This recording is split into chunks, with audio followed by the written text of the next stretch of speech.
कार्तिकेय राणा, एक बात ठीक है, इस पर एक जस्टिफिकेशन जरूर आना चाहिए कि गठबंधनों के मामले में समाजवादी पार्टी का ट्रैक रिकॉर्ड अच्छा नहीं है।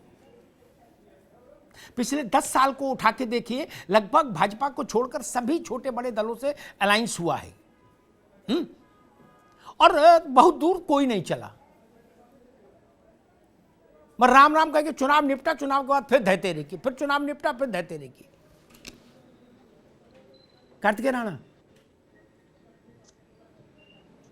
अमिताभ जी जी देखिए, गठबंधन की बात करें, अभी मैं जब चर्चा चल रही थी, अभी प्रवक्ता बोल रहे थे शायद राजभर जी की पार्टी से, एसबीएस।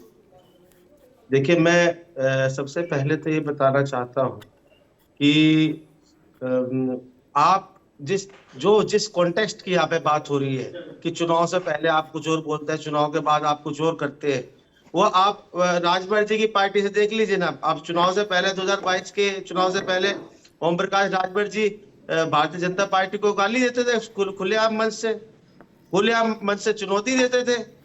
और आप जैसे ही चुनाव खत्म हुए, उनकी कुछ सीटें निकल गई गठबंधन में, आज वो भारतीय जनता पार्टी के सबसे बड़ी वकील बने घूम रहे।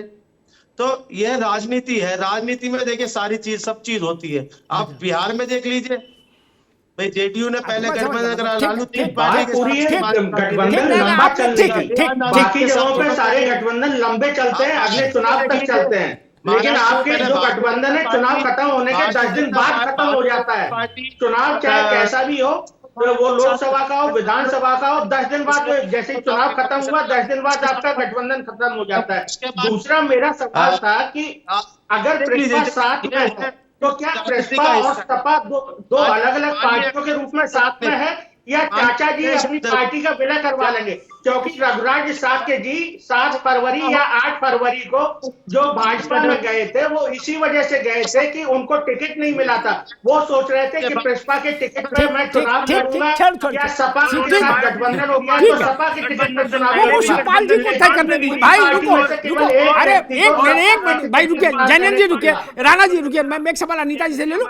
ये शिवपाल जी को तय करने दीजिए, वो क्या चाहते हैं, और अखिलेश जी को तय करने दीजिए, वो विलय करते हैं, अलायंस करते हैं, समझौता करते हैं, क्या है वो उनका प्रोरोगेटिव, उसमें। अनीता जी, इस बात में तो दम है कि गठबंधनों के साथ लंबा समाजवादी पार्टी नहीं चल पाई। बीजेपी छोड़कर यूपी में जितने छोटे बड़े दल हैं, सबके साथ पिछले 1 दशक में समाजवादी विचारधारा ने अलायंस किया, और चुनाव के बाद 6 महीने तक किसी से भी नहीं चला। अब या तो सब में गलती है या इधर कुछ गड़बड़ है। अनीता जी, देखिए, इस बात का जवाब तो समाजवादी पार्टी के प्रवक्ता दे सकते हैं। मैं तो अब प्रगतिशील तो घर एक है, अब चूल्हा एक है, आप भी गजब कर रहे हो। अब तो चूल्हा एक है। लेकिन फिर भी मैं एक बात जरूर कहना चाहूंगी कि गठबंधन टूटने का इतिहास तो भाजपा का भी है। मेरा सवाल है, अनीता जी, मेरे सवालों को एक मिनट, अनीता जी ऐसा ना करो कि जनता सोचे कि अमिताभ जी बिना सोचे समझे सवाल पूछ रहे। इतना ऐसा भी जवाब नहीं दो। मैंने क्या कहा, मेरे सवाल को सुन लिया करो तो आप अच्छा जवाब देंगी। एक नो रुकना होगा, नहीं अभी रोकिए इनको। मैंने क्या कहा, मैंने कहा चुनाव के 13 दिन नहीं बीतते हैं आप अलग हो जाते हैं, ये कहा। भाजपा के चुनाव के 13 दिन बाद कौन सा गठबंधन अलग हुआ बताइए? ऐसे घोर बाटा मत करिए मेरे सवाल पर। नहीं, गठबंधन तर्कपूर्ण बात करिए मेरे साथ। और जब कभी भी कोई गठबंधन टूटता है तो उसमें सभी पार्टियों का, अगर गठबंधन है, अगर समाजवादी पार्टी का कांग्रेस के साथ गठबंधन टूटता है तो दोनों का ही है। लेकिन सबसे बड़ी बात जो है, ये सवाल मुझसे रिलेटेड ही नहीं है। मैं प्रगतिशील समाजवादी पार्टी की प्रवक्ता हूँ, इसका जवाब आपको समाजवादी पार्टी की प्रवक्ता समाजवादी वाले देंगे। ठीक। अब बताइए, अभी जब चूल्हा एक हो गया तब कहीं हाथ क्यों झाड़ रहे हो भाई? तब तो हाथ मिलाने और पकड़ने का समय है, हाथ झाड़ रहे हो, ये ठीक नहीं। शिवपाल जी को भी, अखिलेश जी को भी इस पर चिंतन करना चाहिए। अब तो सीधा जवाब कोई दे दो। अभी इतनी एकता की बातें हो रही थी, अब प्रसपा ने कहा कि भाई प्रसपा का अलग पार्टी है, उसकी आइडेंटिटी अलग है, सपा जाने। ये वो एक सीरियल आता था कि ये अच्छी बात नहीं, और फिर उसी में एक डायलॉग था, कुछ तो गड़बड़ है दया, कुछ तो गड़बड़ है, वैसा मामला लग रहा है। ओपी सिंह जी, खैर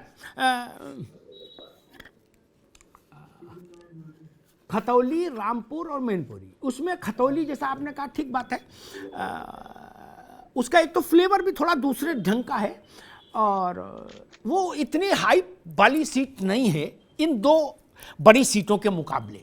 एक में आजम खान साहब का 50 साल का सियासी करियर ही तराजू पर रखा है, और दूसरे में समाजवादी पार्टी का अब तक का सबसे बड़ा बैटल उसके जीवन काल का, ठीक है ना। वैसे इतना बड़ा बैटल था नहीं, लेकिन सपा ने उसको बना दिया इतना बड़ा बैटल, ठीक।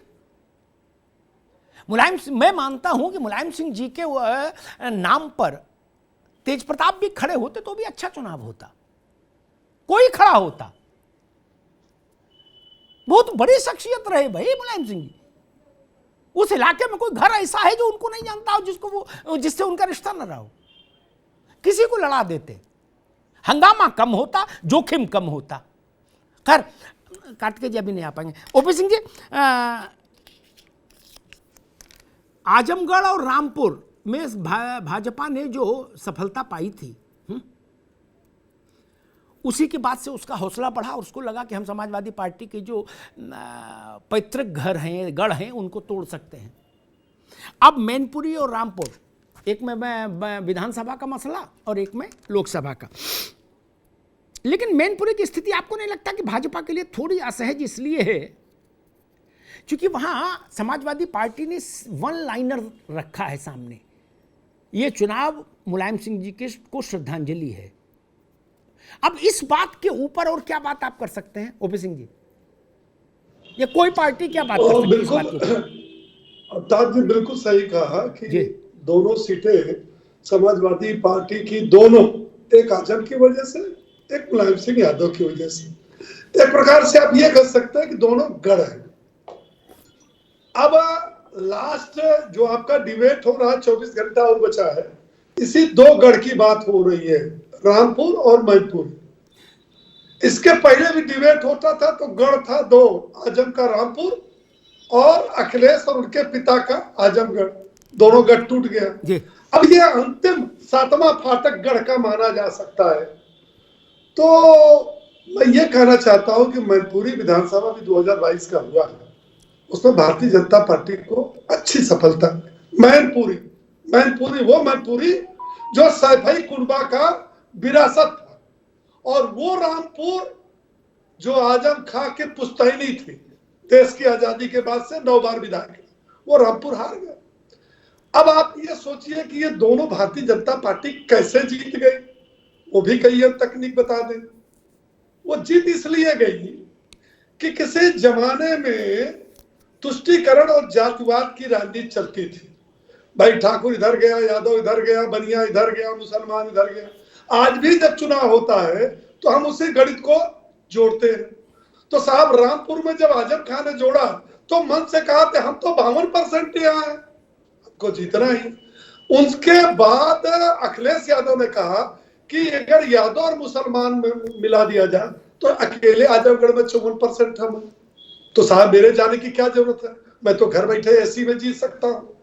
ये जनता, और जनता बहुत सी चीजों को अब वो नकार चुकी है। अगर मैं कहूं तो अभी तिरमिला जाएंगे कि भाई जनता, बड़ी राष्ट्रीय पार्टी जिसने देश में 58 साल राज किया, उसको भी नकार दिया, चली गई अमेठी, और उनको भी नकार दिया।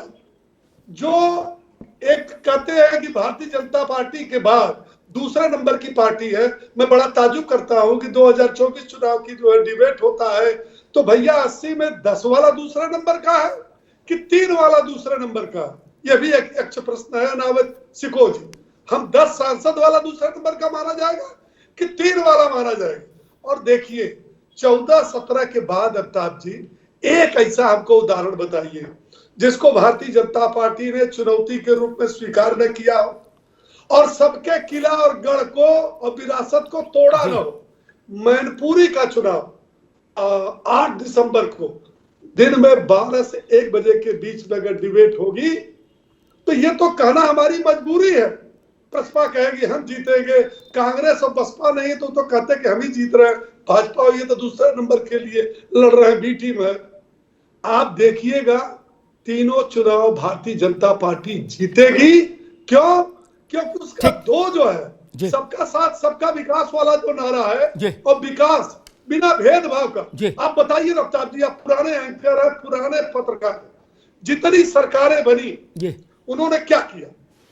बिजली मिली किसको मिली, सड़क बनी किसकी बनी, विकास हुआ किसके हुआ?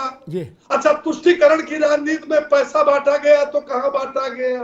क्या इस देश और प्रदेश का एक इलाका बता दीजिए, एक जात बता दीजिए, एक धर्म और संप्रदाय बता दीजिए जो केंद्र प्रदेश की 84 योजनाएं चल रही है उसमें कोई अछूता? तो पब्लिक है ना, सब ठीक बात। ओपी सिंह जी, समय कम है, समय जी, समय ठीक बात, हम तो इसी पर हर चुनाव लड़ते हैं। ठीक, विकास विकास विकास। ठीक।